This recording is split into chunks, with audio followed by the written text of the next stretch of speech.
Good evening. In the Yiddish language, the term for a man is Mensch. But the word Mensch, in and of itself, implies so much more than a mere homo sapien, or simply a human being. It rather refers to a person who possesses certain qualities which enable him to become a true man.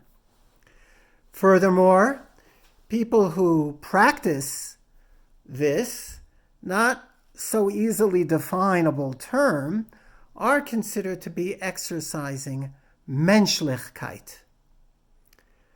So what is the source of this uniquely Jewish expression? How can we more accurately describe the quality of what we call Menschlichkeit? Perhaps the source can be found in our own Parsha of this week. You see, in the beginning of Parsha Shemos, Moses is discovered by the daughter of Pharaoh, and he grows up in the house of Pharaoh. As he gets older, he wants to learn more about the plight of his fellow Jews. So he goes out to their neighborhood and suddenly discovers that an Egyptian taskmaster is mercilessly beating a poor Jewish slave. The verse tells us, Vayifen ko vacho, vayar ki ein ish. Moses looked hither and thither and saw that there was no man. Ish. What does that mean? Perhaps Moshe noticed that there were people milling about in front of this scene, watching that wretched spectacle, but perhaps at this stage they were too inured or used to the sight of beatings. In order to save their hapless brother, they were not going to intervene. Perhaps they felt that if they would, they would all be punished severely, and after all, they were slaves themselves. What could they do in that situation? But Moshe was a mensch. He could not stand idly by. He had to take action. He innately followed what would eventually become enshrined as a Jewish aphorism in Pirkei Avot. B'makom she'ein ish, hishtadel lihiyos ish. In a place where there are no men around, you must strive to be a man. Interestingly, the above interpretation is not the classical Talmudic understanding of this verse. According to that tradition, the ish, or mensch, referred to in that verse is not referring to any people surrounding Moses. There were no people.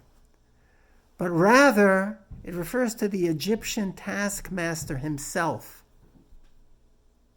Moses, in a vision of apparent prophecy, saw that this Egyptian is not a mensch. And not only was he not a mensch, vayar ki ein ish, he saw that none of his Egyptian descendants to the end of time would ever be Menschin. And that's why he killed him. So what exactly is this quality of Menschlichkeit that was so important in the eyes of Moshe and ultimately in the eyes of our tradition? How do we define it? Well, firstly, a mensch is someone who does not shirk his responsibilities or seek out little excuses to exempt him or herself from doing the right thing. Such moral laziness is all too common in our society, and it must strongly be militated against. But on the other hand, Menschlichkeit should not be confused with overzealousness or impulsiveness. We cannot all become policemen and travel the world in order to fight for truth and justice. We also have our own responsibilities to our families, to our communities. Sadly, we are often called upon to choose between the lesser of many evils. You see, life is not so black and white. Obviously, if we see somebody drowning in the lake, we must hurl ourselves immediately into the water in order to save that person. But only if we know how to swim ourselves. To be a mensch, therefore, is to consistently choose a path to which you can wholeheartedly dedicate yourself and at the same time balance out the myriad of challenges which life imposes upon us. In other words, to behave one way today and another tomorrow is not menschlich.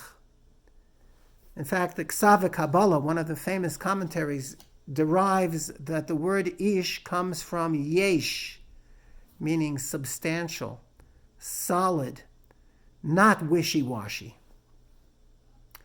But there is another challenge to menschlichkeit, which many people fall prey to. That is the tendency to overthink something, to the point that nothing in life is ever accomplished.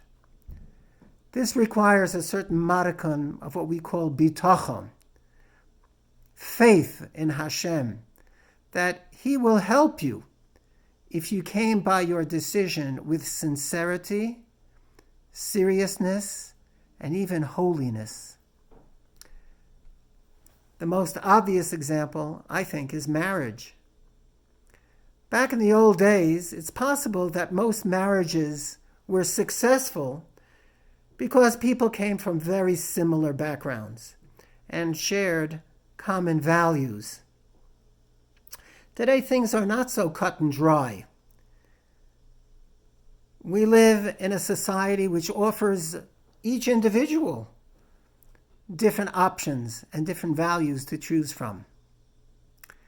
Probably, therefore, it's best not to rely too heavily on what others tell you about a prospective spouse, especially shadchanim. Rather, one should take the time to really get to know that person, flaws and all. Ultimately, you can't really know that other person is really like until you actually tie the knot.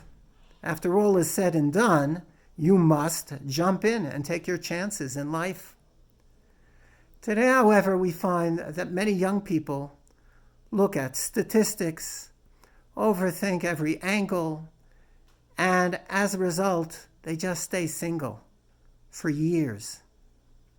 So part of menschlichkeit is a willingness to recognize that there's a God in heaven who loves you, who has your best interest at heart, and at the same time, one must recognize that to err is human. None of us are perfect. If, God forbid, you do make a mistake, you owe it to yourself as well as to others to correct it as soon as possible. Ultimately, the greatest fulfillment of menschlichkeit is the practice of Torah and mitzvos. They go together like a hand in a glove. And yet, sadly, many people separate the two. Today you find fine Menschin who have long ago abandoned the Torah lifestyle, and as a result, practice their menschlichkeit very often toward the wrong causes. On the opposite end of the pole, we find Torah Jews who simply are not Menschin. Perhaps they were never educated well at home. According to my beloved uncle of blessed memory, Rabbi Lamb, Yiddishkeit is menschlichkeit. They enhance each other. And you really can't have one without the other. You can't separate the two. In the end, to paraphrase Shakespeare, the quality of menschlichkeit is not strained. It often comes to us slowly, with foresight and with maturity, but it is a necessary component of a Torah lifestyle, which we must all embrace. And hopefully, with the help of the Ribono Shel Olam, we will succeed in all of us becoming honorable Menschin. Shabbat Shalom.